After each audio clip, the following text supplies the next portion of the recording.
long time ago, Daryl Elshaw a long time ago, but also had the privilege to work for and with Daryl with the Tennessee Farm Bureau Federation and Tennessee Livestock Producers. Daryl was the general manager with that organization for many years. We also happen to share our origin of birth in East Tennessee, so we're actually mountain people, and it took a while for our legs to grow back the same length. We got used to walking on those mountains over there in East Tennessee. But Daryl is, I guess, what we should refer to as an expert in livestock marketing. And so we're very, very honored to have Daryl here to give us just a little insight in how the bulls that we purchase can impact the way that we ultimately market the feeder cattle that we produce. So I'm going to turn it over to Daryl. Thank you, Kevin. Just exactly like I wrote it. He read. Yeah, we'll get you paid after supper. But welcome everyone, and thank y'all for being here and your interest in this program. When we came up with the idea, and Kevin asked me if I would work with them and talk a little bit about marketing. Yeah, under one condition. I want to talk about marketing first. And most people think, well, marketing is the last thing you do. You get them bred, you do this, you can do all that stuff, and then you haul them off to sale.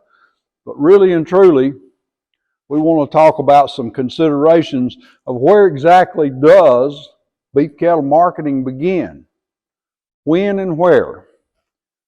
Now, Kevin said we're from East Tennessee. There was one of these little stockyards on every corner in East Tennessee. Used to be the same way here in Middle Tennessee. Every little community had its own stockyard. Today was the day. Today's sale day. I need a little money. I'm going to get a calf or two up and we're going to town. That was most people's marketing plan. Cattle came in the barn this morning when I went down. Go get the trailer or the truck. We're going to town. We're going to sell something. Neighbor called. He said, I'm selling tomorrow. I don't have a full trailer. If you've got 2 or 3 and you need to go, I'll haul them for you. That was a marketing plan. Got a banknote due. Randy never had that problem before. Have you never had a banknote due? Yeah. It's October. I always market in October. Daddy sold in October. Granddaddy sold in October. I'm going to sell in October. What's the worst month of the year to sell calves? October. Not only does everybody else follow that rule, you got such high temperature swings, you got a lot of things going on, you got calves leaving mama, you got hot days, cool nights. It's just like kindergarten. It's just like a first week of kindergarten. Every kid that's never been to Walmart more than once in his life is going to get sick that week. They're going to get sick. Too many variables. I'm working cows, and I always market my calves when I work my cows. Philip, and that's the way it is down at your place. Get the cows up, set the calves off. They're going to town. I got to get them out of the way so I can work cows. Exactly. Yeah. This is kind of some marketing strategies that we've seen in Tennessee that are real life situations. But really and truly, to consider is more of a marketing plan instead of a marketing reaction. I'm going to tell you 2 things. Marketing is when marketing begins, is when we select our bull. What's my cows look like? What color are they? What size are they? What are they going to do?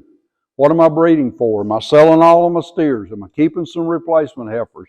What am I going to do? All those decisions go in when you get your bull catalog and you're trying to pick out that bull to match to your cows. It's got to be about marketing. It's got to be about your plan. Market timing begins with a breeding date. You can take your breeding date, you can take a sale date. A lot of folks in this area that commingle calves will sell and wean calves in the Alliance, or they'll sell in a feeder calf sale, or they have other group marketing opportunities with other producers. They know what those sale dates are a year in advance, generally. So they take their marketing dates, back out their weaning period, back out their growing period, then go into their calving. You can go to when you want to turn the bull out. So there's a difference between marketing timing of when you're going to sell and when marketing begins. Because it begins when you select that bull, but your marketing timing revolves around where am I going to go, what's my plan going to be, and how am I going to execute that, and then back into my breeding dates. And all this you'll hear multiple times tonight. So I'm going to be brief because you got the other experts' knowledge of the whys and wheres. Market your management with your genetics. So many people sell cattle in Tennessee and they do this, that. They sell them. They haul them in, don't say anything about them. I managed a stockyard business for 25 years. We see them every week, pull through the drive-through. They unload them, they wave, mail me my check, and they're gone. We know nothing about the cattle. We know nothing about if they've had any shots. We know nothing. Yes. Are they the first ones to say you stole a calf? Generally, they will be. They'll come back, or they'll be the one that will say, that 300-pound calf really was a 600-pound calf. Yep. Yep. Let your marketing agency know you're coming. Kevin, how many times have we told folks, give me a week or two. If I know you're coming, tell me a week or two in advance. And I can tell the buyers, I can get on the phone, I can do those and that's what a market manager wants to do. His goal is not to sell your calves as cheap as they can sell. His goal is to get as much money for you as they can. If they're not doing that, you need to look for them. Plain and simple. But a market manager wants you to achieve the highest profits you can get. Now, those guys riding the pine in there doing the bidding, they've got a completely opposite goal. They've got about 30 seconds to make a decision on your calf.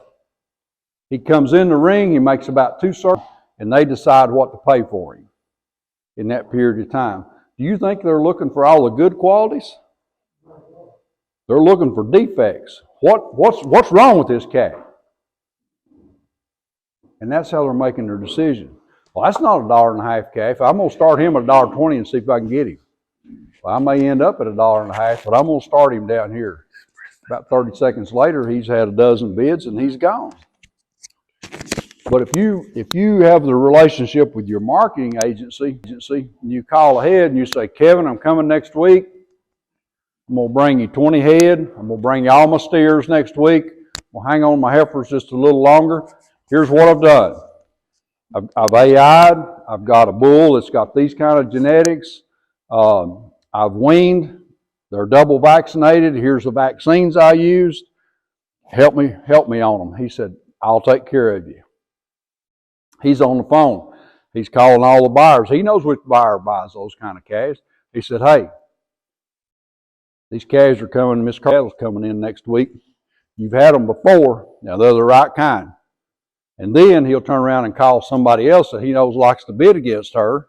And he'll say, hey, you know them good calves you've been trying to buy for a year or so that they keep knocking you out on? They're going to be here next week. Now get your money right because they're going to be here. That's how a marketing agency can help you as a producer. Once you get your plan together, you've got options. There's lots of options, good marketing options here in Tennessee. We're blessed with some good marketing options.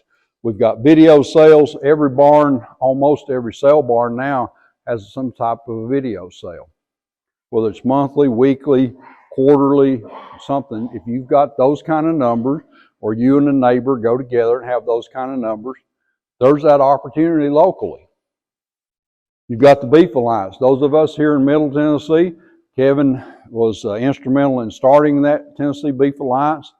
It has put thousands and thousands of dollars back on the farm, gate dollars.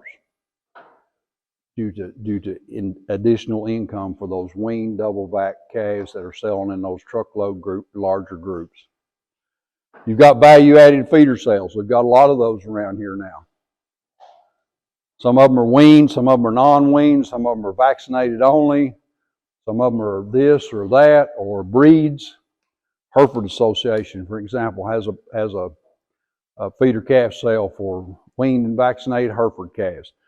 Herefords have been selling 10 to 15 cents under the market.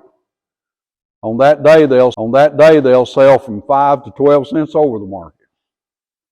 Because they're there, they're commingled, they're together, like kinds, larger groups, similar health protocols. Those are all part of your marketing plans. You can sell on weaned and vaccinated sale days. A lot of local sale barns, and I'm not anti-sale barn. I made my living in the sale barn business.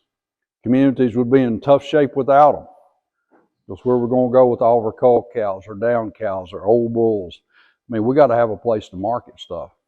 If we bypass the local marketing system, where we're going. Where are we going to go with them? But those guys have gotten smart. They're adding some weaned and vaccinated spotlighted sales on sale days. Take advantage of those. Off-farm private treaty. A lot of folks, particularly in the breeding side, if you're raising replacement heifers, it gives you an opportunity to sell your genetics, your management, and everything right straight off the farm to the next person's farm. And in today's world of biosecurity and all the things that go on with biosecurity, it's important sometimes for me, if I may want to buy straight from her farm, because she's told me her vaccination program, she doesn't have a lot of other cattle in the area, I can load them up, take them to my place with confidence, particularly replacement quality stuff. And then locally raised, your freezer beef, those are becoming, these niche markets are becoming extremely, extremely important in Middle Tennessee, particularly as our population grows. The fresh and local movement is, is not a flash in the pan. It's for real, and it's here. The hardest thing, Philip, one of your and I's good friends, had a 45-day calving season, had 120 cows, was selling in the Beef Alliance. I mean, he had a great health protocol, and he decides to get in the freezer beef by keeping the larger ones, the smaller ones, the ones that don't fit his marketing plan, he would free. And now he's gone from a 45-day calving season to a year-round, because he's got to have a supply of beef all year long. He says the hardest thing in the world for him to do was to go from, he'd worked for years and years to tighten that calving season, but he's got a plan. He's got a plan. He's breeding a handful of cows every month, so that he's got calves coming all the time. His management is spread out a little more because he's feeding cattle, he's weaning cattle, he's breeding cattle all year round, but it fits his plan, and it works in his pocketbook. I guarantee you he's run the numbers. It's an option. It's an option for you.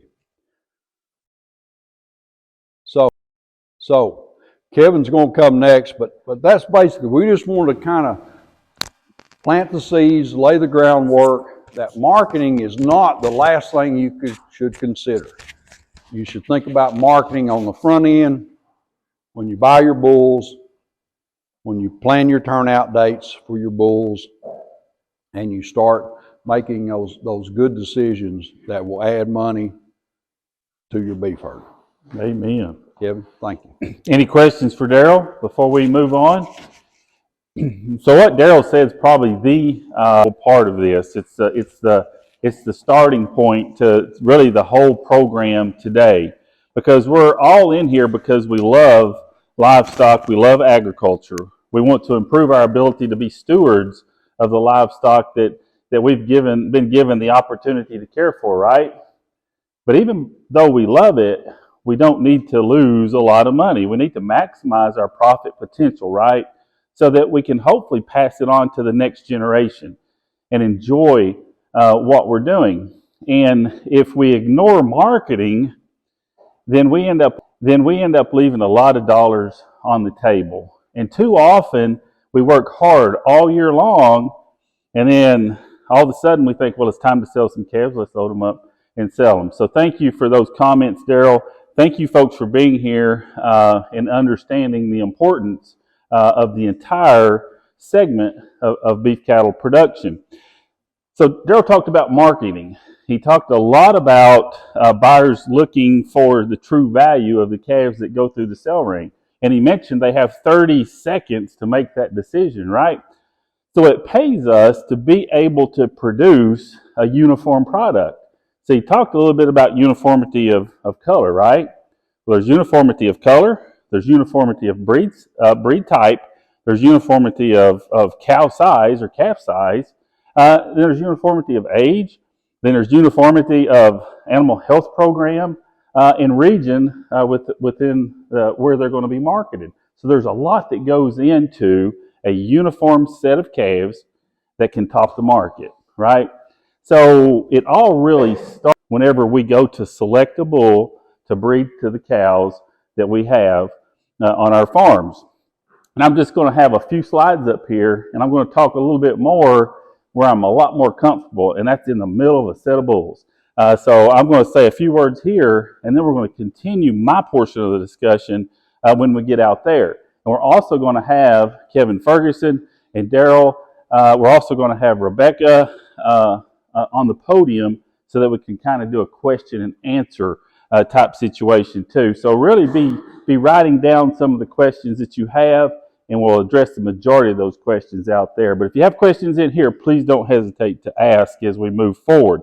But really, I want to talk about the starting point to sire selection and how that's impactful upon uniformity, how that's impactful upon marketing, how that's impactful on achieving the goals that you want. And it's really understanding what our cows look like. Because, you know, we think about it, you know, the general rule of thumb is 1 bull per 25 cows. Well, we need to pay attention to our cows because we have more cows than we do bulls, right? So there's some things that we have to just inherently know. And Daryl mentioned the opportunity that I had back, it's been many years ago now, right, Daryl? I think it began back in 1998, 1999, something like that.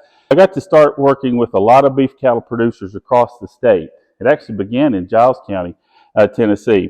So the first thing that I did whenever we were starting to form the foundation of the Tennessee Beef Cattle Producers Alliance, Tennessee Beef Marketing Alliance, was we started with the cow herd. I went out to many different operations, and Philip was one of those. And I evaluated the cow herd. So the first thing I wanted to look at was the cow type. Okay, what kind of cows do we have? And you'll notice here, this British example is a Red Angus, right? That's a Red Angus. Red Angus are those cattle that are known to be moderate frame, tend to have a lot of maternal capacity and abilities, and tend to have some carcass quality values to them. Those are some assumptions that are made by the people that are ultimately buying our cattle. And those are some assumptions we make when we purchase those cattle to be part of our operation.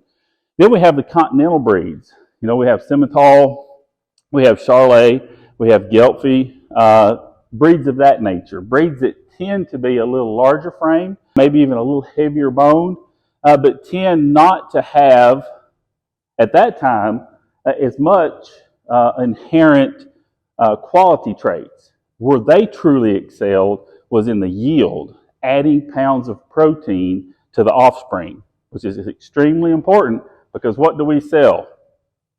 We sell pounds, don't we?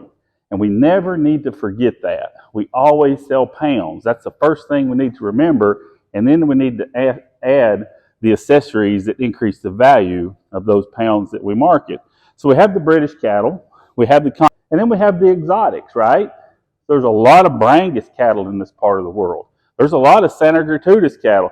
There must have been a Santa Gertrudis rep here about 40 years ago, because when I first moved here back in 93, there was a Santa Gertrudis bull in every pasture between here and Chapel Hill. Okay? So they must have been really good. I have to admit, I'm not a big fan of Santa Gertrudis cattle because I've worked very closely within the marketing industry in this part of the world. There's a place for those cattle. Are they here? Maybe not. Are they in South Texas? Probably so. But anyway, so those are the exotics. But there's place for exotics.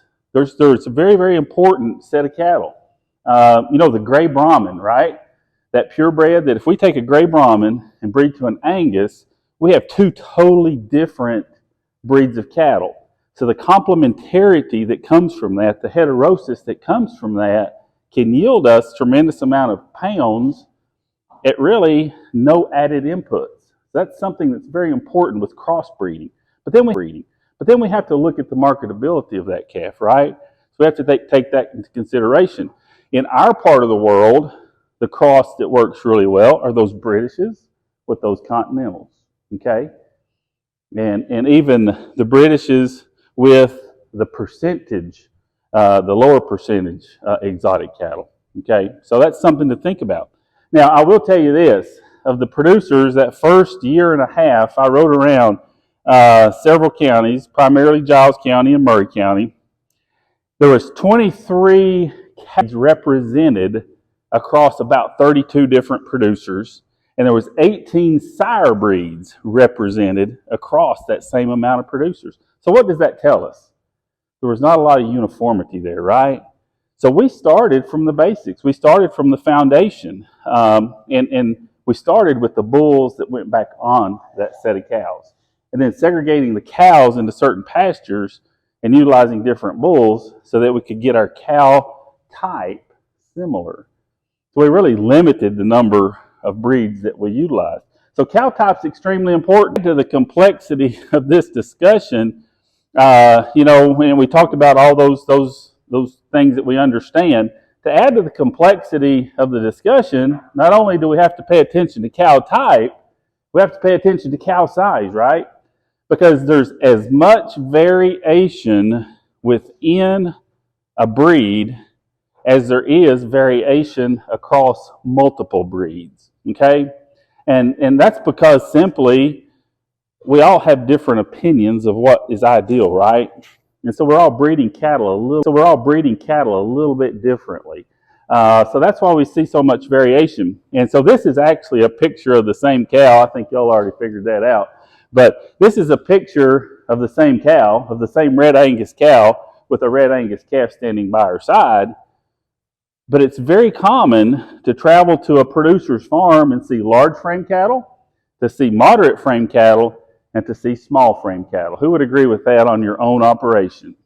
It's just part of the way the dynamics of that herd was created. We didn't buy all our replacement heifers at the same place. We didn't buy all our bulls at the same place. We used a different bull type, 4 years ago than we're using this year than we used 8 years ago. So differences come in very easily. So it's something that we really have to focus on. So cow type and cow size. And we really need to grow closer in uniformity to both of those across that set of 25 cows that we're buying this one bull for, so that we can produce a uniform set of feeder cattle that we can precondition days and take and market, and hopefully get all those steer calves. So if we have 25, maybe we've got 12 that go through the ring at the same time. And we're going to be able to gain more true value there than if we have a set of calves that we have 12 steers that we have to bust up into 8 different lots and receive less money. So it's really about that uniformity. And really it's pretty basic from the standpoint of understanding that cow type and cow size.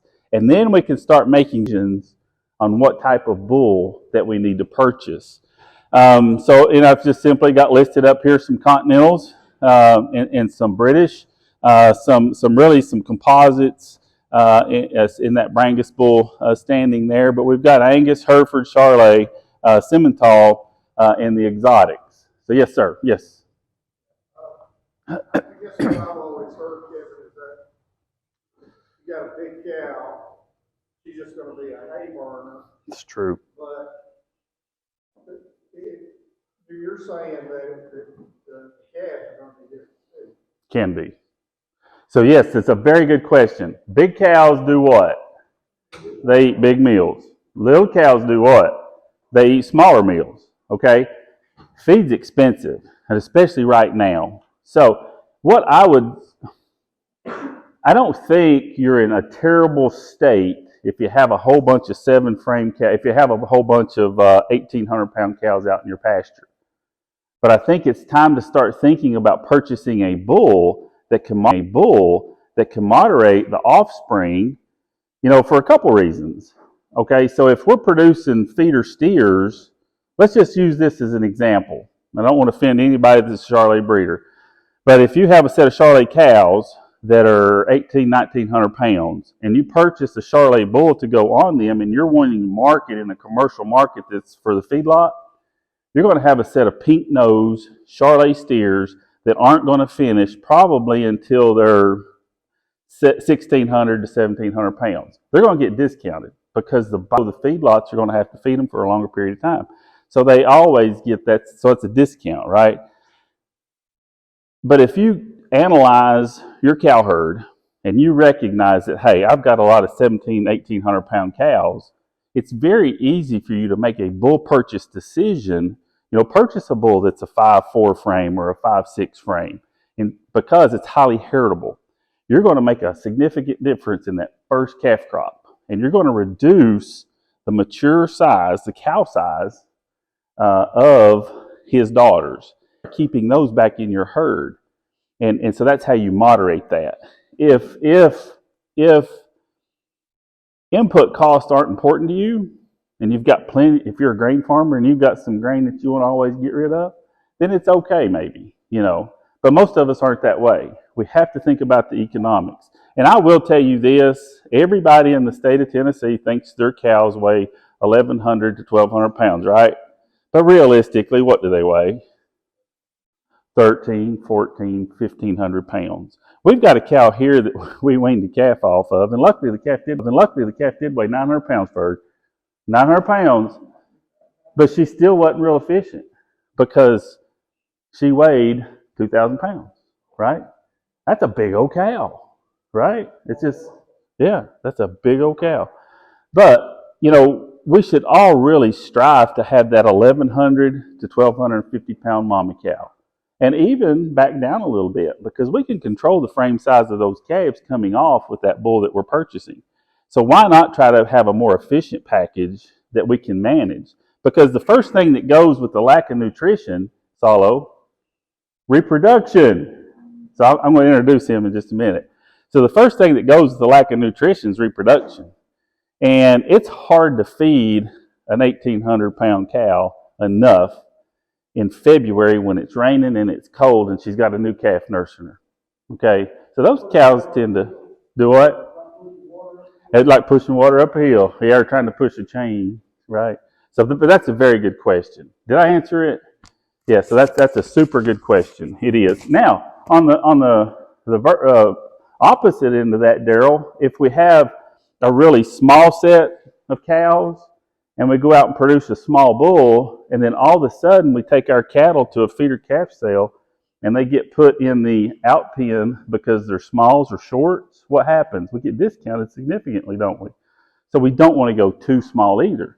But we can buy a little larger frame bull and breed to that set of cows and get that moderate frame calf. And it's always important to think about large frame, medium frame, small frame, number one muscle, number two muscle, number three muscle. Those are three things to remember that can help you make marketing decisions and breeding decisions. So we really want to produce medium to large frame number one feeder cattle, don't we?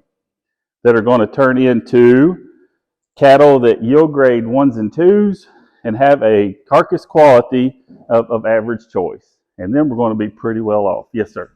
What would you think the breaking point is from a moderate frame to a low frame? In frame score terms? So I'm going to say anything at 4, 5 range is going to start bordering on potentially small frame. Okay, if we look at it from that perspective, especially if we're going back onto a set of really moderate frame cows, then when we hit that 7 frame, we're on that large frame scale. Our cutoff, and you'll notice within the catalogs that you have, and when you come to this bull sale, we actually publish our frame size. And our frame size cutoff is a 5, okay? Does that say that a 4.9 is too small to use for anybody's herd? By no means. No, those 4.9 frame, those 4.8 frame bulls can be used in many, many places. Places that want to moderate that frame size. You know, in my opinion, I would never want to buy a bull that's an 8 frame, right? But is there a place and a use for him? Absolutely, to increase out of that small frame category on some of those smaller cow. But so, you know, you're probably looking at that 7 plus to that below that 4.5 is going to get you there. But it's different because we always have to remember what the cow size was. And it's also influenced by cow type. Okay, so it's probably, and I'll tell you who has the hardest job in this whole room are you guys that are purebred producers, because you are actually, we're your customers, right? Cow-calf producers are your customers. So the decisions that you make are impacting the quality of feeder cattle that we're producing and the reputation that we're setting in the state of Tennessee. So you're actually utilizing similar genetics in terms of breed type, right? Now there's variation across both of y'all and you in terms of cow size within that same breed type, right? There's a lot of variation there. So that's what you guys are trying to formulate to obviously please more customers. And the more customers y'all please, the more dollars your bulls are going to yield. Okay, so thank you for the hard work y'all do. And it's something that's not always appreciated. But I truly appreciate the many seed stock producers that we have, because it is difficult work. That kind of winds that up. There's no more questions. We're going to have the opportunity out here in the ring. And I answer questions more intelligently when I've got my feet in the manure. So I'm going to turn it over to Ferg now. And his name's actually Kevin Ferguson. My name is Kevin Thompson. So lots of times when you get to know us really well, you can call me KT and call him Ferg. That way we don't get confused. Because I've been Kevin Ferguson many times, and he's been Kevin Thompson many times. We just got to where we didn't tell people the difference, right? That is. So thank you, my friend. Thank you. We look a lot, yeah. It says cow size and cow type. That's right. He got the bigger frame score. Exactly. I'm moderate. So, and that is true. And I will tell you that we've been referred to each other. And I've worked with Daryl and KT. I'm not going to tell you how many years we've known each other.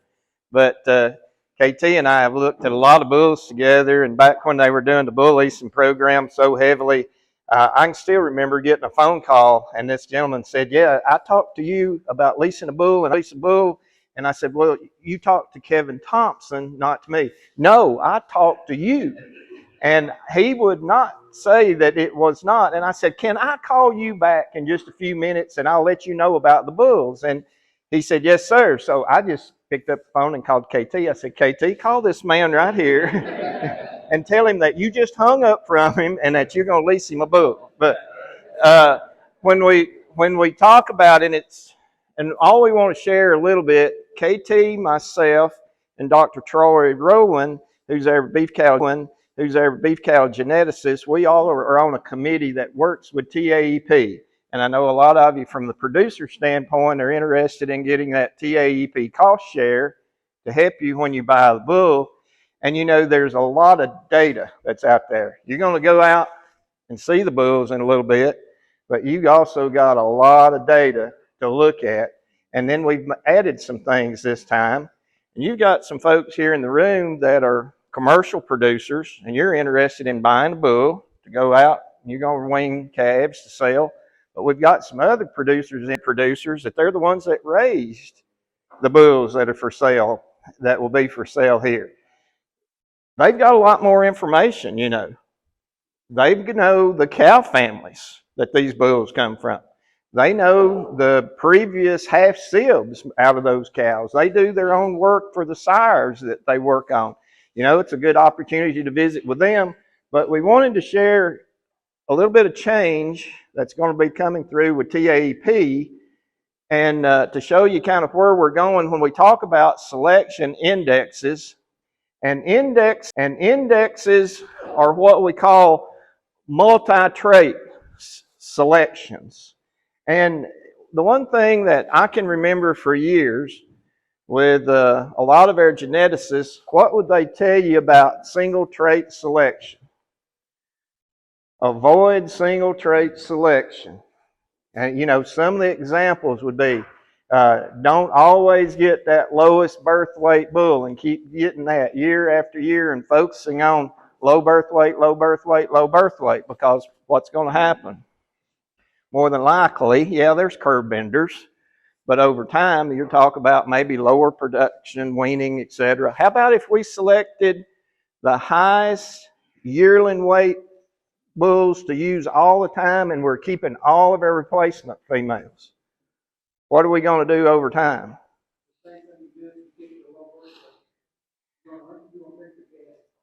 Yes, but you're also, if you're going to keep the biggest ones that are the heaviest yearling weights over time, exactly what KT was talking about, you're going to, over time, get bigger and bigger and bigger calves. So we would talk about, you know, avoid single trait selection, but what do we do when they throw all those EPDs at us? And they just keep putting more and more EPDs over the years at, right? Plus you've got all of the performance data that these purebred breeders collect, and then what they actually analyze out here. Gain, WDA, things like that. Well, why is it difficult? Because many traits matter, you know. You all may put different, someone may focus on one thing more than the other. So, you know, they matter in different amounts. We know some of them are correlated. Man input costs can change, definitely have the past few years, and there's a lot of those individual traits that don't take that into account. And you know, operations can have totally different goals. Some may be keeping replacement heifers. Others may not be keeping replacement heifers at all. They're selling all their calves. So their selection could be totally different in what data that they look at. So what our geneticists are telling us now is that we need to look at these indexes for multi-trait selection. Well, do we do that anywhere else in agriculture? Rebecca Norman is sitting back there. She's an A&R agent, ag agent in Rutherford County, got an office right beside me. Today, she was at a state fair committee meeting about hay samples. And guess what we do? What she would say, looking on a ration, you need to test the hay to figure out what qualities are there. Well, most of the time that's going to come back with protein, fiber, TDN, and a lot of other things. I think Miss Rebecca would say protein typically is not the limiting factor. It's usually either energy or fiber that greatly impacts dry matter intake. Okay? Well, what does RFQ? It's an index. What does it do? It takes that fiber and TDN and analyzes them together and puts it into a simple index. And notice there are some examples, 108, 97, 129. And then what do? The higher the index, the higher quality the hay is overall. Should be higher in energy, should be lower in fiber. That means more dry matter intake. And when it kicks it out, then we've got an index down at the bottom that rates it. And you know, when you see these write-ups in bull sale catalogs, this bull is in the top 20% for weaning weight EPD, for maternal milk, for something like that. That's called percentile tables. They just don't pull those figures out of the air. There's a percentile table for every breed. And that is kind of what that range down there at the bottom is like, the percentile tables, to tell you what's the top 20% of the breed, or maybe, if we're talking about percentile tables, if something is in the 90th percentile, Is that typically good or bad when we're looking? Not good. 90th percentile means it's in the bottom 10% of the breed for that trait. We'll see some examples. So, and again, a shout out to Dr. Troy Rowan. If you want to hear an hour-long presentation on indexes, he's got it for you. And I said, I just need about 3 slides. And he said, he sent me the whole thing. And he said, what do we do when we talk about selection indexes? One, we're going to have different assumptions, what kind of production system we're under. We got different goals. We've already said some people may raise replacement females and keep replacement females. What did KT refer to? Maternal. Okay? You're going to see what we kind of group as maternal indexes in a little bit.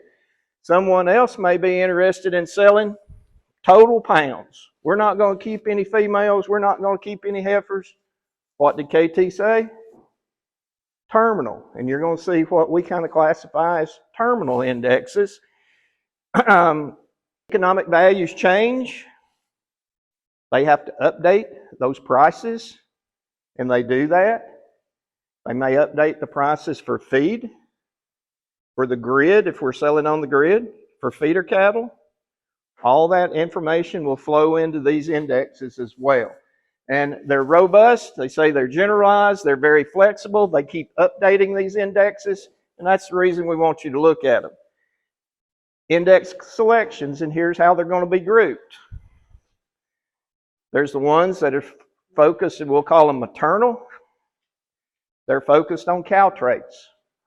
Most of the people in Tennessee, they're in the commercial cow production business. Most people sell at weaning or weaning plus a 60, 90-day preconditioning phase, right? Post-weaning program. The majority of the people will do that. And especially if they're keeping heifers, we're going to be talking about maternal because it's focused on pre-weaning growth, calving ease, and cow traits. Now, if you're the person that's not keeping, maybe you're selling truckload lots or you're retaining ownership rather, and you're selling in the feedlot, you could probably be more interested in what we're talking about, the terminal traits. That include the carcass side as well, would be where you'd make the focus. And then there's some of the breeds that have what they call an all-purpose index, an API, that kind of tries to incorporate all of them. So, I know this is a little small and you should never say that, but it's the best I could do when I grabbed the information off the TAEP website.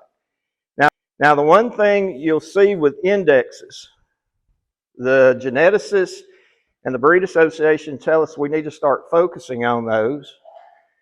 But when we start listing all the EPDs for an animal, and they kept adding them over the time period, where did the indexes tend to wind up?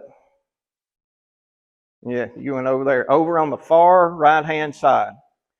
And what is nature for us to look at when we start looking at something? We're going to start on the left.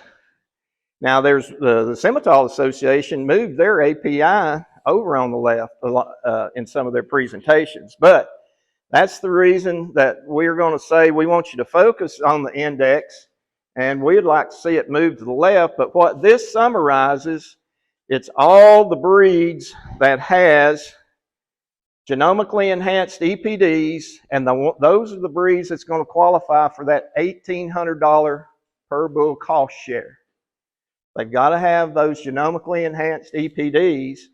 And then we started dividing out, and we've got they just started naming the maternal indexes. And these are the ones we're going to focus on. Like Angus is $M, Hereford $BMI, which is British Maternal Index.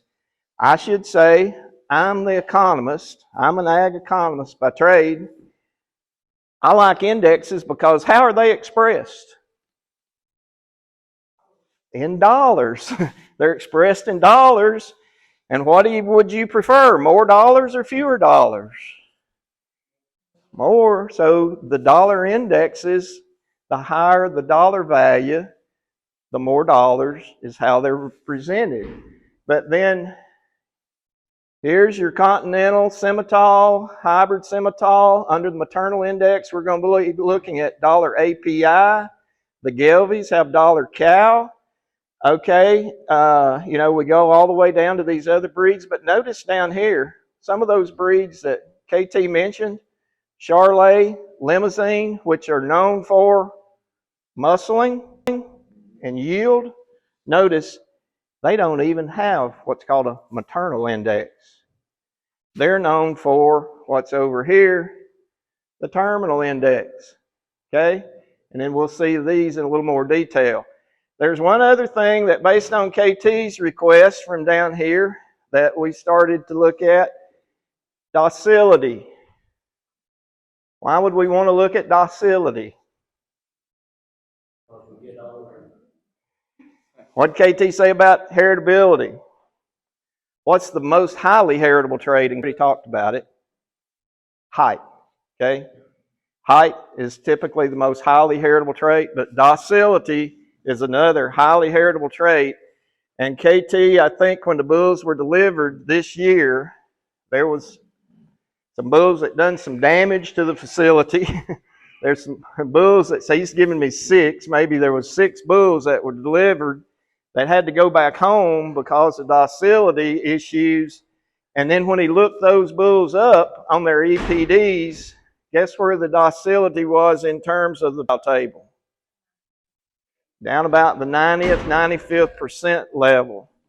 So the genetics indicated that they would have some docility issues. And you know, from a standpoint, a lot of times they may not show it at home that much.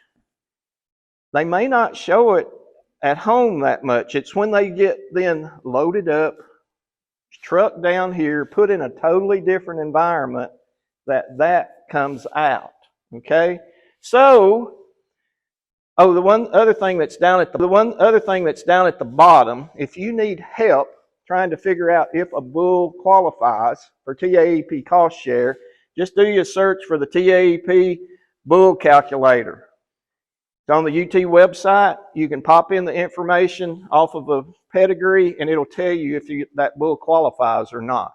Okay? It's pretty simple and easy to use, but this is the changes for what came up for this year. I will say that last year there was the change over on the right on milk EPD, change from a minimum or maximum that had to be to just put in a suggested range. We had been having some people that would find a bull that they would really like, but he'd be 1 pound too heavy on milk, and he didn't qualify. So we changed that to a suggested range. So if an individual wanted to find a bull that was a little heavier milk that they thought they needed to raise some females from, or if they were a low input person that wanted a really low milk EPD, then just a suggested range for milk. Done the same thing on docility. And notice all of these are reported now as minimums. So for the docility on the Angus females, we're saying it needs to be a 14 or higher on the docility rating. That's just a recommendation. If you want to go out and buy one of those bulls that the docility is in the 90th percentile, you can still do it. They'll still pay you TAEP cost share on them, but don't call KT to come help you work the calves. Okay? Yes, sir. What's more dangerous for the human, the cow, or for a snake? What's more? What did you hear? More people in the world than sharks or snakes. Cow kills more people than sharks or snakes. Yeah. Makes sense to me. Well, but the whole thing is, and we talked about highly heritable, and what that means is, and it's not just the bulls. It's not just the bulls. If you've got the stupid cow that's got a docility issue, there's a high probability her heifers are going to be stupid as well. Okay? A high probability of it. I can speak for example on show heifers, exactly. But, okay, now the one thing though to remember is like if we look, and this is Angus Hereford, and I've got the semi in here as well. But when we talk about what this multi-trait deal is, when we talk about the $M index, and it's dollar maternal wean value or maternal wean calf. Think about this, and I had to write them down. In addition to all those prices and everything else that goes into there, that one index captures all of these different EPDs. Calving ease direct, calving ease maternal, weaning weight, milk, heifer pregnancy, docility, mature weight, foot angle, and foot claw score. All of those EPDs have influence and are combined into that one index. Okay? So, what would I suggest? $M and the Angus breed, and that's what we're saying. If you look at the TAEP guideline, it will give you this and say that's the maternal index, $M. You know, from the Angus standpoint, if we're looking at a terminal index, it's the $B for the beef. But what I would say on indexes, how do you use them? Use like that $M to rank a group of bulls that you're looking at. Kind of rank them first and then go and make selections after that on some of your preferences. Okay? That's kind of how you use, and we think you should use these indexes. The comparable one to the $M in Hereford, they call it $BMI. It's the Baldy Maternal Index. You know, KT made a good point about when you bring all those Hereford feeder calves together and sell them, and Daryl made the point that then they bring more money, but what's the target then for that? You've got somebody that maybe bought a load lot, going to feed them all out together. They're probably going to try to hit certified Hereford beef with them. So that is their kind of terminal type index that is put in. Now, one thing that was mentioned when we started, and notice where we put the indexes for TAEP, over on the left. So you could look at them first before you started looking at the other information. Now, this is good for the producers that are here that got bulls and the purebred producers to let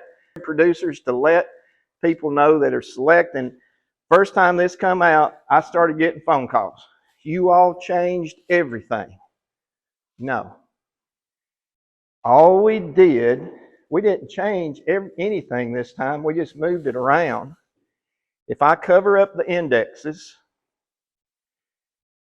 and I move that calving ease direct line right here, over here, it's the same information that was presented last year. So you're going to make the same decision on files off the exact same information. All we've added for now is the index to try to get people to focus on utilizing the indexes. Okay? Make sense? All right. And there's our, from the Simmental's, on the maternal side, they're using, remember we talked about that API, the all-purpose index. Okay? And then their terminal index is exactly called that, a terminal index. And they also have docility scores as well. But it's the same information. And notice it's not going to change because the index is or the minimum qualification for a weaning EPD or a yearling EPD.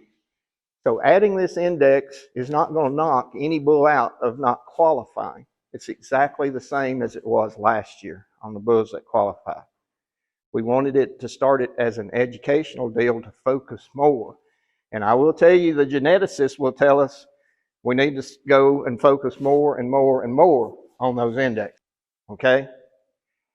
Now, then we're going to get into the fun part and go out here with KT and look at the bulls, because no matter how many times you look at the catalog, we've got all these videos that you can look at and pictures you can look at. You know, you need to go visually appraise the bulls. I'm an economist. I can assume a lot of the things. Let's say these bulls have exactly the same set of numbers and EPDs. You got to buy them off of the picture. Any of them like bull A? Anybody like bull B? Several people put their hands up like bull B. I'll tell you, when I first saw him, I liked bull B. My first initial deal, when I looked at him, I thought, I got some more definition here in a quarter. He kind of appears to be a little deeper, but he's also what? Standing in straw. To me, initially, I thought he may even have a bigger set of testicles. Guess what? It's the same bull pictured on the same day. If you look real close, you can see a birthmark right there and right there. This picture was taken on the left with a zoom camera from a good distance away, and notice there's no contrast or little contrast behind that bull. This picture was taken up close, and you've got all the contrast, the hay behind them. Is there any reason why now when we're videoing and putting videos up, and I'm honest, I help and do this, that videoing bull sales and videoing heifer sales, we want to have contrast behind them. Okay? A lot of them want to have straw or something on the ground as well. So, yeah, it's good to look at them, pictures and videos, but nothing will replace going out and doing what KT is going to show you just here in a minute. Yes, sir.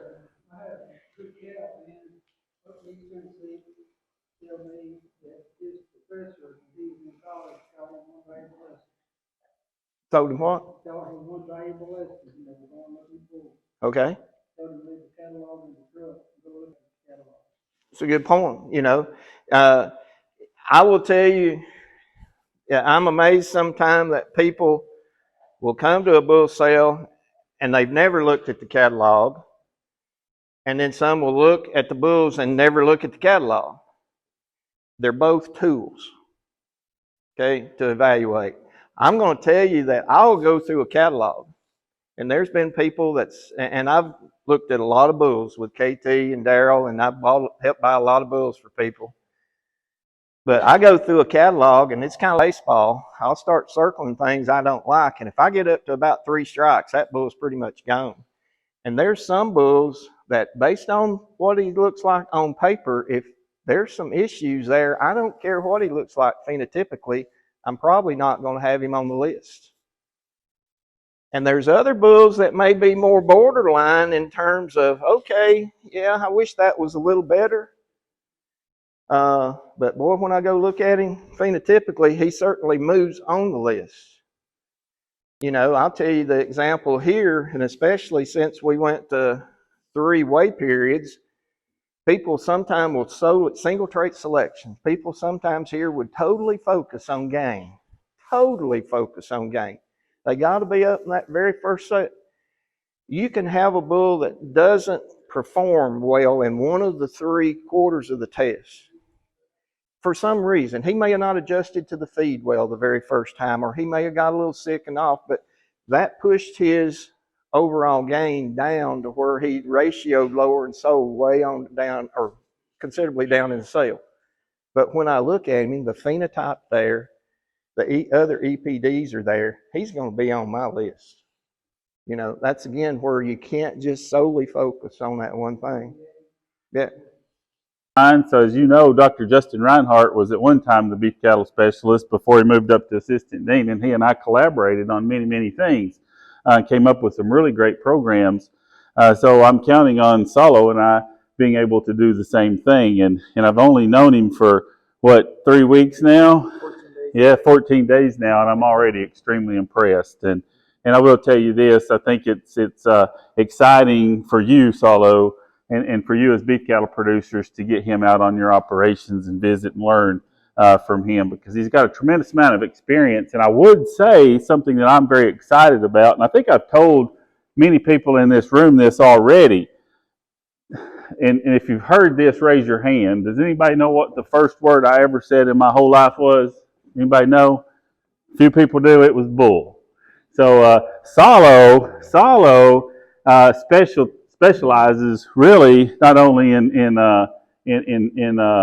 beef cattle, the female side of reproduction, but also the male side of reproduction. So when I heard that, I was extremely excited, because that's something that too often gets neglected in many land grants, right? And so this one bull has a responsibility to mate with and conceive with 25 cows to 30 cows within your operation. So it's something that's very important. So thank you for agreeing to join the University of Tennessee, and we look forward to many years of working with you. And so very good. That's right. I would say he's from South Dakota, so it's really cold up there. He said it was. So he thinks it's warm today. It's wonder he doesn't have short sleeves on, right? Right. But he comes from Brazil where it's really hot, so he's kind of meeting in the middle. So anyway, so let's just start by talking about bull selection. So we've heard about marketing. We've heard about what's important, understanding our cow size and our cow type. Ferguson always does a tremendous job on the side of EPDs in really discussing that and the importance. And we're so lucky the time that we live in to have the tools that we do.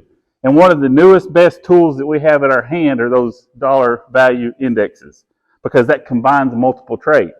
It makes us seem smarter and make better selection decisions.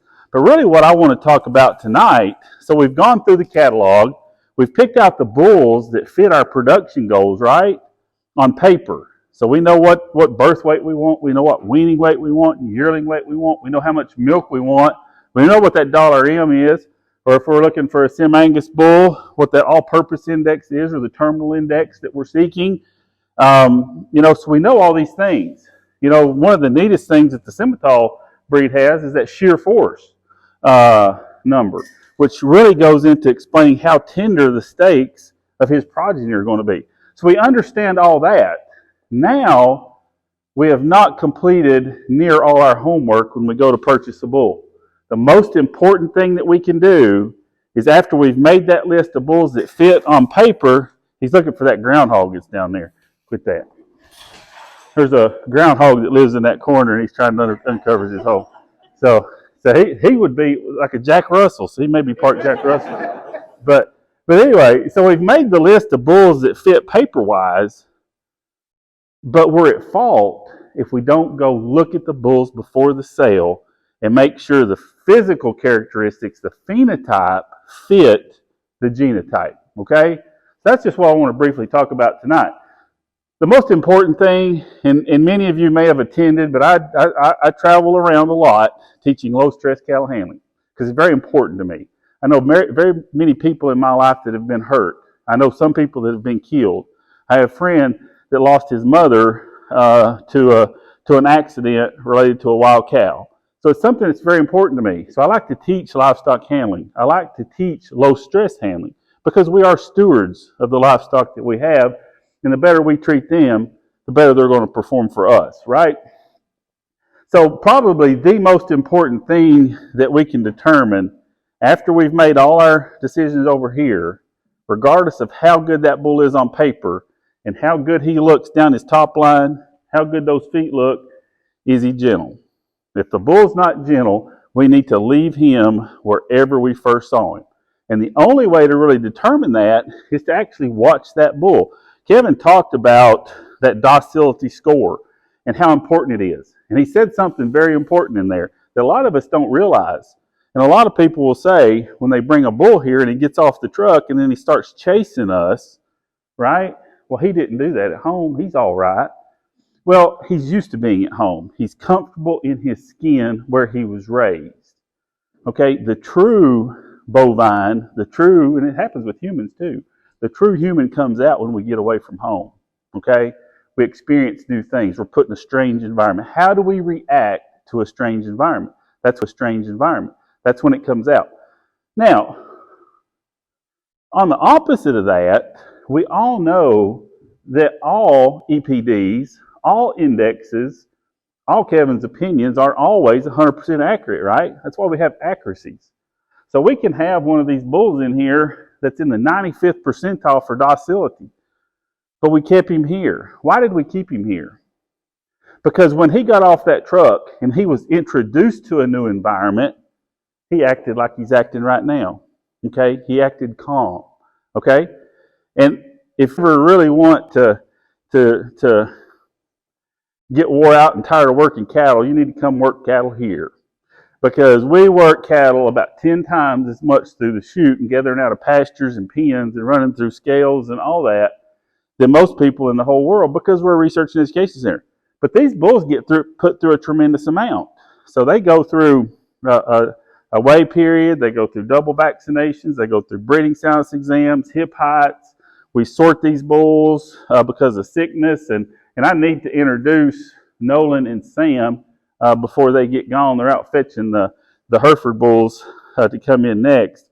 But these bulls are gathered all the time.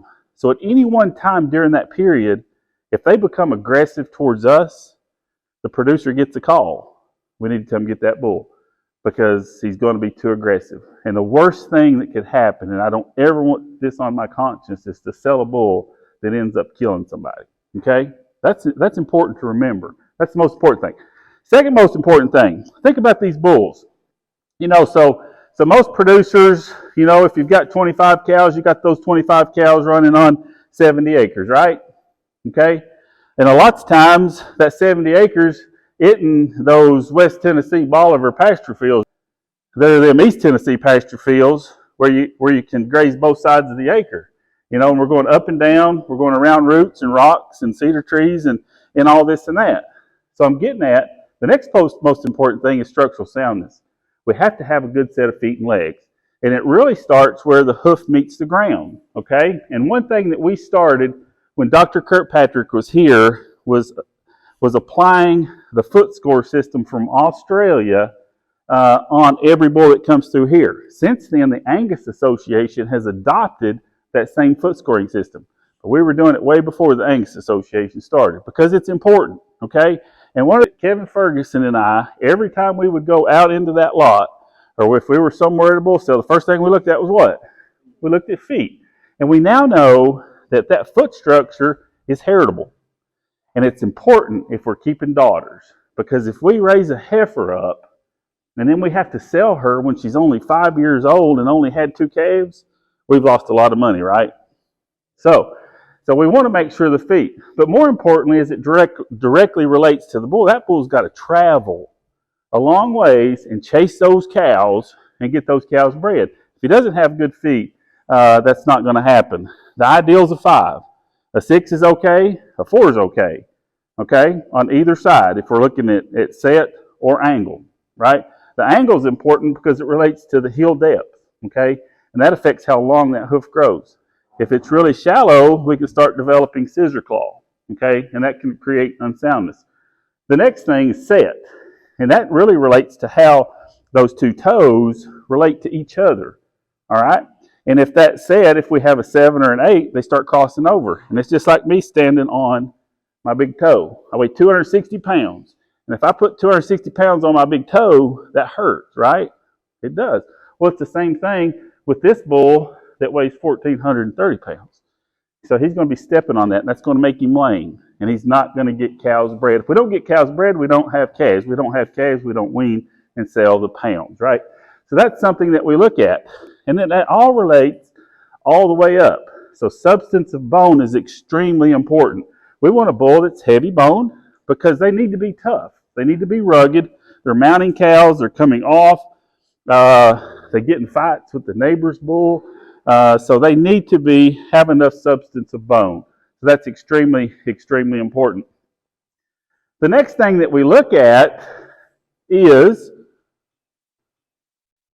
we can say muscle mass or depth of body. Which do you think is more important, muscle mass or depth of body? Depth of body. Is that what I heard? That's important. Why? Because what do they consume when they're at home? We want them to consume and convert forages that we cannot as humans, right? They can convert grass into an edible, high quality, high value protein that we can then consume and feed the world, okay? If they don't have enough internal capacity, especially through the abdominal area, to hold that 4-compartment stomach, which contains the most valuable part, which is the microbe-filled rumen that converts all that hemicellulose and cellulose into those amino acids and volatile fatty acids that are then converted into protein, you know, we're not doing any good. They're going to lose weight. They're not going to be able to get those cows bred. They're going to transmit that to their daughters. Their daughters aren't going to be as efficient. If their daughters aren't efficient and can't consume enough forage to maintain a good body condition, what's the first thing that goes with the lack of nutrition? Reproduction. So we want to make sure they have enough internal capacity to get out there and graze and forage to maintain an acceptable body condition. Now, they've been on full feed here for 84 days. So they should look full. But you can tell a bull that's shallow-bodied and a bull that's not. And I think we've got 4 really deep-bodied, very voluminous bulls in here that have a lot of shape and a lot of spring of rib. There's some differences, right? Probably the most capacious bull in here is this one right here, the one in the middle, number 67, because he has a tremendous amount of depth, really from his flank all the way behind his shoulder. This Rockin' H bull, very, very deep-bodied, but he gets just a little bit pinched behind his shoulder. He's not bad. I don't hold that against him. And then probably the least capacious is this one. But they're all above average. They're all fine. I wouldn't cull any. That's so important. Then what do we look at? What brings us money? Pounds of retail product, right? And what makes pounds? Muscle. Muscle mass. And there's really 2 trigger areas that I like to look at really quickly. And I think, Daryl, you'll agree, most buyers that are sitting in the stands where you guys are that are purchasing feeder cattle are looking at the same places. They're looking at the top line when those cattle come in, and they're looking at the rear. That's where those muscle scores that we talked about, 1, 2s, and 3s, are established by our graders, right? And so we can tell a lot about the red meat, the yield that these bulls are going to transmit to their offspring. You know, and one thing that I just like to talk about, muscle has shape, fat's rounded. Okay, so really fat has no shape other than round, you know, like a basketball. So can you see a lot of shape in this bull's top? You can. It looks like a shotgun, doesn't it? There's a groove down the center, which tells me that there's a lot of mass right there on both sides of that bull. So there's a lot of shape in his top. What about when you get behind, and I'm going to try to walk and make them turn, see if I can get them turned. Look at the hindquarters on this bull right here. And look at how level and flat his top is. You could almost serve dinner on this bull's top line. He's so level and flat. But look at his quarter. Look how thick that is. Look how wide he tracks from behind. Okay? Did I tell you what breed these were? Did I tell you what breed? All right, anybody want to guess what breed these bulls are? So, but half of us said Sim-Angus, half of us said Angus. Okay? I think that's a very, very valuable point. Okay? These bulls are so heavy muscled, they appear to have a bit of continental blood in them, don't they? But they're Angus bulls. They're Angus bulls that have been selected for muscle mass. All of these bulls rank in the terminal side of the TAP value. Okay? And there's no question why. Because they've been bred for muscle mass. They've been bred for big bones. They've been bred to produce and to yield. Okay? So, yes, and I just didn't want you cheating. Okay? So, Daryl wants you to cheat. But yeah, but these bulls are in your catalog. These bulls will be in the sale. But I'm so proud, and don't feel bad that you said Sim-Angus when they're Angus. Because A lot of the breeds have turned to the color black. And why is that? It all goes back to what Daryl said. Marketability. Understanding what we're buying in a very rapid scenario. A bidder has 30 seconds to make a decision on what's going to impact his income and his reputation for the feedlot that he's buying for, or the packer that he's buying for, right? And so we know there's a lot of quality in Angus cattle. Certified Angus beef, right? But I will tell you this, there's as much quality in the Hereford deal, there's as much quality in Simmental genetics, Sim Angus genetics, Gelbvieh genetics. But it all goes back to marketing. Marketing, marketing, marketing. The Angus Association has done a great job in terms of selling and marketing their product. Yeah, one of the things I'm really struggling with is this terminal and maternal thing. I mean, those are beautiful bulls, and I guess from my point of view about was trying to sell pounds, that's where I should go. But we do keep heifers, so. Yes. Yes. So I will tell you this, there's a lot of terminal bulls that I would not mind keeping heifers out of. And so what we need to do is look at these bulls and look at their dollar M. If it's significant, if it's high in that acceptable zone, I think we do that. We look at milk, pounds of milk. I think we do that. I think it's important that we never sacrifice yield and maternal. We need to have the best of both worlds. I will tell you this, okay, there is, and Salo, you correct me if I'm wrong, there is a relationship to excess muscle and reduced reproductive performance. Right, Salo? We can see that in many breeds, don't we? Now, through selection over time and utilization of indexes and EPDs, we've gotten better, right, over time on meeting that. So don't think just because they're a terminal that you can't take those back and put in your program. Most of these, please correct me if I'm wrong, help me here. Most of these bulls are in the terminal category because of their CED and their birth weight, right? Their CED primarily? Yeah, and the whole thing, they made, and the ones I'm looking at, they qualify on dollar range. Yeah. So, it may be because of their cavities and red. Yeah. From that where they put it. But the other thing that I would mention as well, where Katie talks about looking down the top and taking muscling, what else are you gonna have is another tool to help you kind of analyze that when you come to the evaluate here. Gonna have their carcass ultrasound data.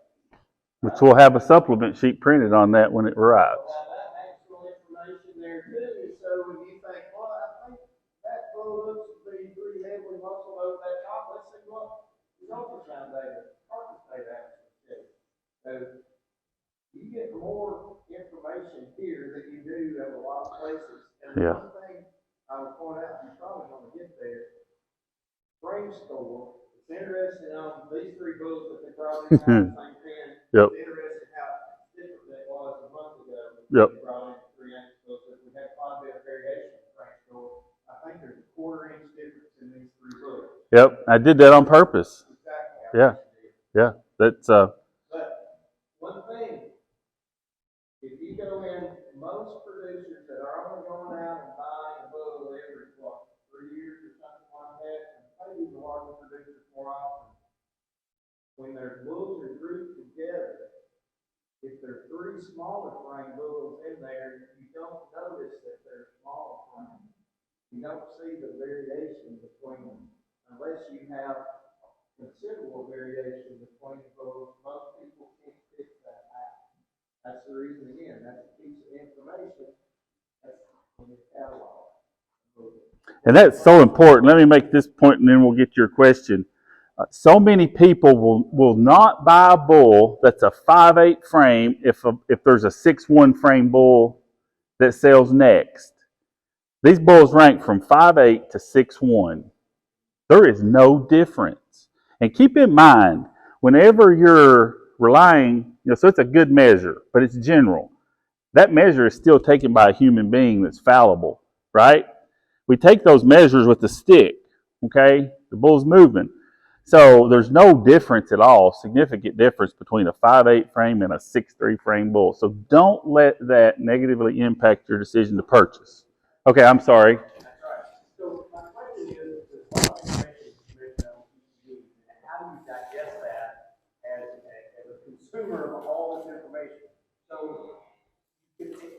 me, I look at I don't quite understand it unless I pull it up and look at it as a percentage.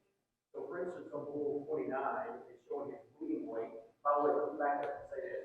As a commercial producer, as a commercial herd looking to buy an Angus bull to put on them, I'm concerned about a little bit of caddying, but really more focused on breeding weight. And I also learned a moment ago, don't focus on just one trait. All that being said, though, I'm concerned about getting a heavy tag in the market. If I don't have access to look up that percentage, how do I read CPD and understand what plus 70, gosh, I need my reading glasses over here, plus 74 means and plus what, also what plus 128 means. If I look at it as a percentage, you can say he's top 20% and top 15%. I can understand that. How do I understand that? Good question. Good point. You want to start? And that's, I think there's two things important. Remember, or multiple things that are important. Remember when we're talking about EPDs, you gotta do one thing. If you just look at a set of EPDs, it doesn't mean anything unless you're comparing them to another animal or you're comparing them to the breed average. Now, also, and most of the time in the catalog, they will have the breed average, but for you to know that percentage, all you do is search for Angus percentile. Yep. That's what people don't understand. And I even had purebred producers at meetings, and there weren't Angus breeders, there were some breeders from other breeds, and I went through the examples and talked about percentile tables. He said, do you think my breed has percentile table? Yes, every breed has percentile table. But that will help you look at now what your first thing is above average for the breed. I want to look at that probably first. Is this bull above average on wing? And then it's how far do you want to get it? But I can't tell you without looking at the percentile table. Yeah. What the EPD is that hits the 90%. So, for instance, on that is related to Angus. So yearling weight says 74. So is the percentile table, or excuse me, not percentile table, is the breed average 50 or is it 0? Oh, no, So, right. So within the percentile table, your 50th percentile is going to be average. So if you don't have the percentile table, which I love percentiles, that's the greatest cheat sheet ever invented. I think you agree, Ferguson. So we can rank according to the percentile across the breed. So if you don't have that, and you just have the EPDs, and let's just use the number 10 because I'm not real smart arithmetic-wise, right? Let's just use the number 10. Okay, so say you've got an Angus bull. You got two Angus bulls that you're trying to choose from. Let's just say the weaning weight, which is the average weaning weight somewhere in that near 40 pounds of weaning weight, right? For the EPD, expected progeny difference. Okay, so let's just say we're going to use 40 as breed average. Okay, I think it's a little more than that now. Okay, so 56 now, but we're going to say 40 because I'm not real smart. So that's breed average, right? So we need to know the breed average. Okay, just like we know that the 50th percentile is the average percentile within the Angus breed. But if you just have your E presented there, printed, we have to know that the breed average for Angus is 40. If we purchase, or we're looking at two bulls, one bull is a 45 and one bull is a 35, which one's the better bull if you're selecting for weaning weight? The 45. His calves are going to be 5 pounds heavier at weaning than the average bull within the Angus breed. You can't do that a crossbreed unless you use the crossbreed table, but you can with inbreed. So to stay on that same example, only the breed average for Angus. The breed average, I had to go outside and kick. The breed average. He didn't put the password in. Bulls for Angus for weaning EPD is 61. Wow, so it's gone up since. So 61. It keeps climbing. Yeah. 61 for non-parent, for the yearling it's 108, but for the average non-parent, 61. So it's 61. They're behaving good, aren't they? They're behaving, aren't they? 13 points. Yeah. 13 pounds. I love it.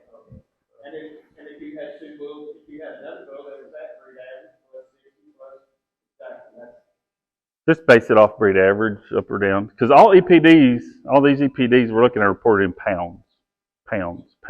Okay? But if you have access to those percentiles, that can help you make better decisions.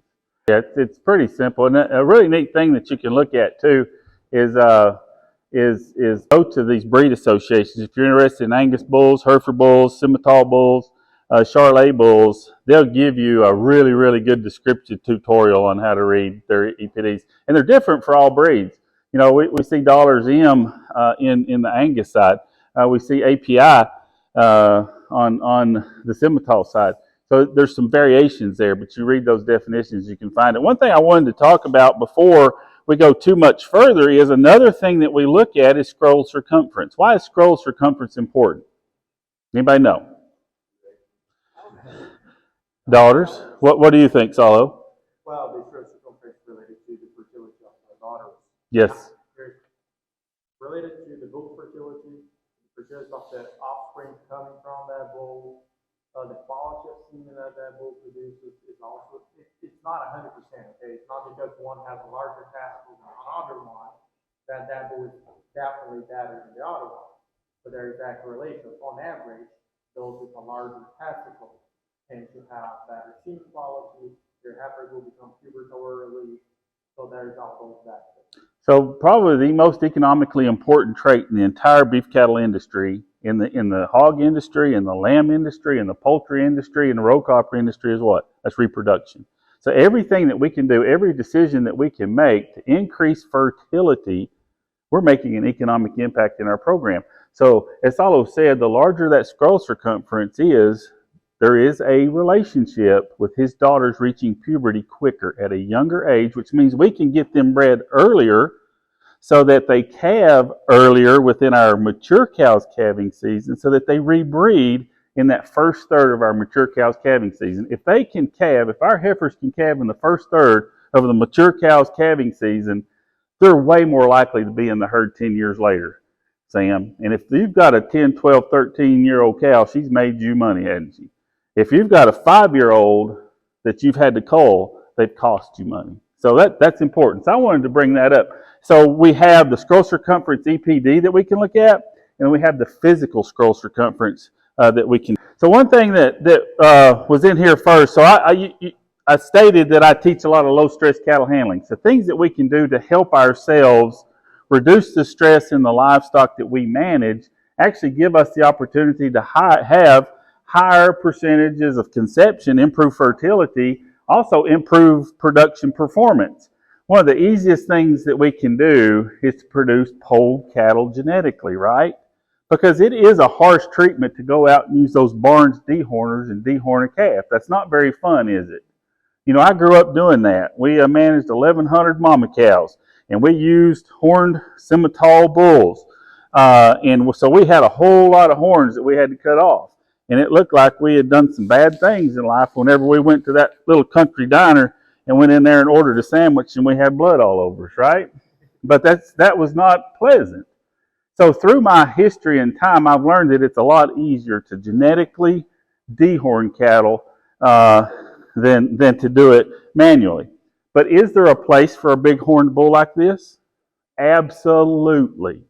That is a really solid bull. And you can take that bull and breed to a set of Angus cows and produce F1s that are going to theoretically, Andrew, where's Andrew?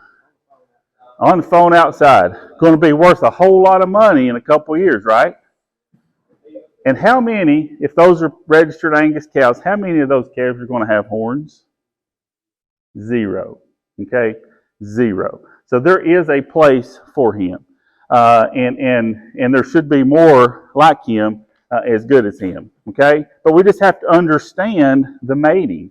Now, if we take him and we breed him to a bunch of the F1s out of that, then we're going to start having some horns, okay? And have to deal with that again. There's very few breeds that actually are inherently polled. Angus is one of them. I think Galloway and some Devons, but there's very few. Actually, this breed, the polled Herefords are not. All the originally, Lord created all these Hereford cattle to have horns. It just happened to be there was a mutation that was polled, and then that selection began. It's something like I don't know. It's hundreds of thousands of cattle actually will mutate and have a poll. So you have to catch that. and then start breeding that. But I wanted to mention those two things there. But these bulls, I want you to look at them. So these bulls, if you've got a program and you're trying to produce high quality, marketable females, and you've got a set of black cows or you've got a set of red solid colored cows, and you want to produce some baldies that have some maternal characteristics and have some value and then have that heterosis, tremendous options here to purchase these bulls.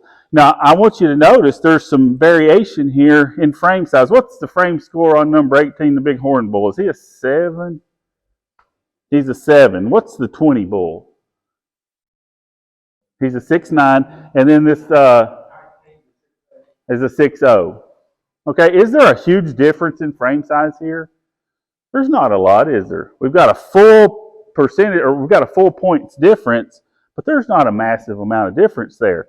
Now you can obviously see this old boy's the biggest, and he's going to increase the frame size.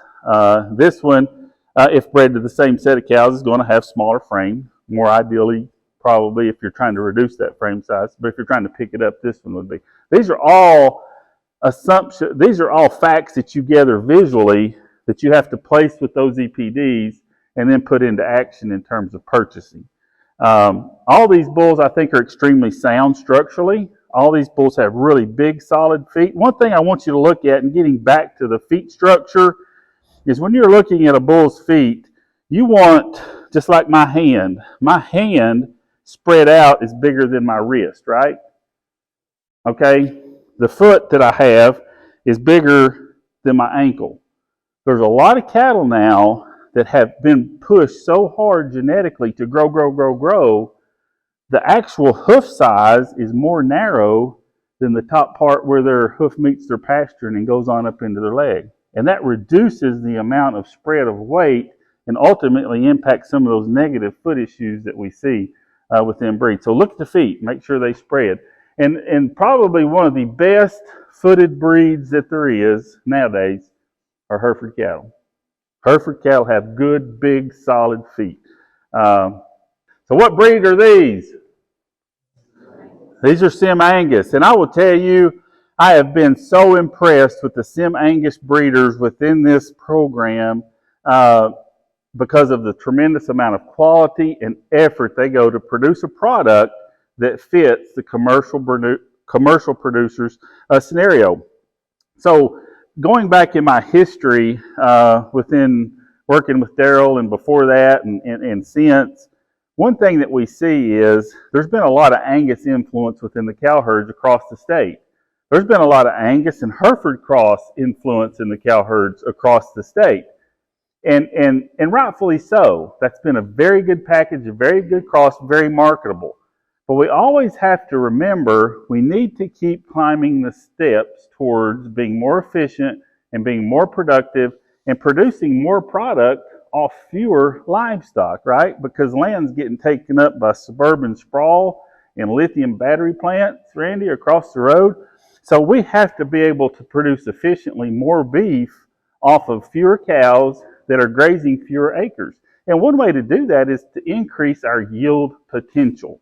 And that's one thing that this breed and this combination of breeds, so the Simmental and then the Sim Angus combination, brings to the table. It's putting a package that has the potential to give us more red meat yield, but still maintain what? Quality and color, okay? And I don't want to always just say, but it gives us that solid color pattern. And I will tell you this, so whenever I was growing up, the Simmental cattle we had would be discounted at market because of what? Randy knows they were yellow and white, and they were red and white, and some of them, if you ever crossed them with the Angus, come out gray and white or rat tail, right? And we would get discounted. The Simmental Association has taken great strides to address those situations. And so we've got the muscle mass, the yield, the quality that's now in a package that can run through a cell ring and have those same assumptions that those buyers make, Daryl, right? That these cattle are going to grade. But also they know they're going to yield. Because I want you to look at how stout top these bulls are and how much quarter that they have. So that's something to pay attention to. You know, I think one thing that we have to pay attention to, though, just because of the black color, we have to not assume some things. So you have to pay attention to their homozygosity or heterozygosity of color, because not every bull in here is homozygous black. Just because he's black doesn't mean he's going to have all black calves. There's a bull, I think, in here that's heterozygous black, which means he can have some red calves. Okay? There's also a bull in here that's heterozygous polled, which means he can have some calves with horns. Okay?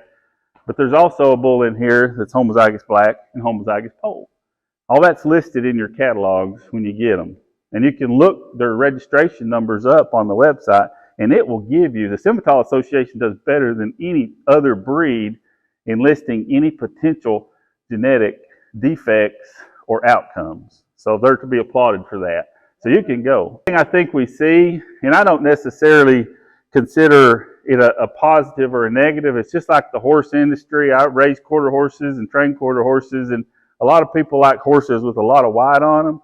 I actually hate any white on a horse unless it's a roan, okay? I love roan horses. And so I'm not always a fan of black Simmentals with blazed faces, but that's just my opinion. A lot of people love them, okay? Because it reminds them of what? Those black baldy heifers that have done so well on their farms for so many years. So it's a lot of perception. And you really need to enjoy looking at what you raise, because it's no fun in February when it's raining and 40 degrees to hop on that John Deere tractor and go feed hay, is it? And then get stuck and have to get pulled out. And, you know, so if we're doing all that, we need to enjoy what we're working with. So if you like blaze faces, if you like red and white spotted, that's what you need to do. I'm not here to tell you exactly what you need to do. You need to do what you enjoy. But we're here to establish some boundaries that help us from a marketability standpoint.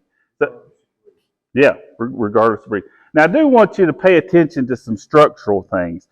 So whenever we get cattle that are super heavy muscle, this can happen in the Angus breed, the Hereford breed, or whatever. I want to bring something out. So I want you to watch this blaze-faced bull walk. And I was out watching him earlier today, and that's why I brought him in here. And I hope we can make him walk to where you can see. Does he walk good, or is there some oddities about the way he walks off his front end?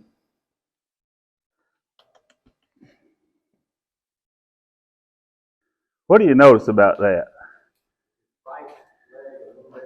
Kind of bow-legged, isn't he? Kind of bow-legged. So what happens if a bull's bow-legged? Does he start walking on the outside of his hoof? And then over time, what happens to that hoof? You either wear it out or it starts undermining itself, doesn't it? So those are some things you have to keep in mind. And I'm not bad-mouthing that bull, and he would not be here if we considered him unsound. But that's something to take into consideration when you're purchasing these bulls. One reason for that is he's extremely heavy muscle.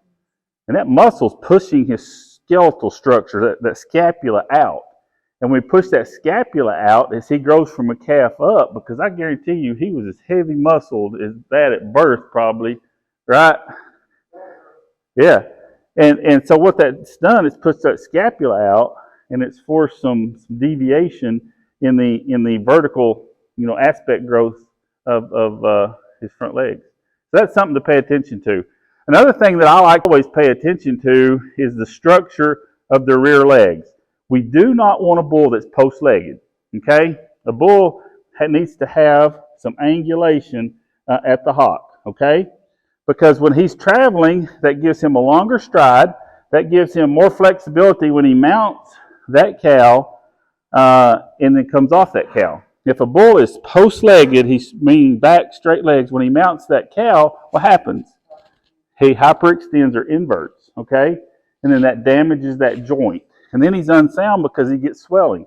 And those joints are diarthrodial joints, and they're not made to leak fluid, okay?